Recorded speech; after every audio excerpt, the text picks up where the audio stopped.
अच्छा, इनसे मिलिए। ये अफसन साहब मेरी पार्टनर। मिलकर खुशी हुई।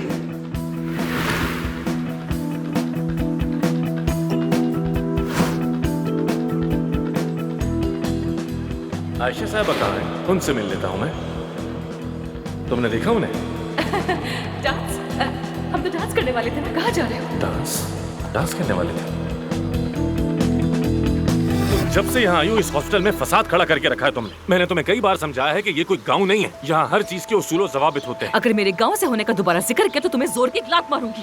हालत तो देखो, कौन है ये लड़की? वैसे मैं इस झगड़े को मुस्बत समझता हूँ, जानती हो क्यों? क्योंकि झगड़ा भी एक इजहार का तरीका होता है। वाकई में तुम लोग वहाँ खड़े क्या कर रहे हो? हाँ, झगड़ा, शोर, अफरा तफरी, जो कुछ चाहो सब है यहाँ। तुम्हारी वजह से हमारा इमेज खराब हो रहा है। आमिर ठीक कह रहा है, बिल्कुल ठीक। इस तरह क्लिनिक नहीं चलते, या तो सुलह कर लो या फिर अलग हो जाओ। हाँ तो बोलो फिर, आमिर हक पर, आमिर हक पर। क्या ये स्लोगन है यहाँ का?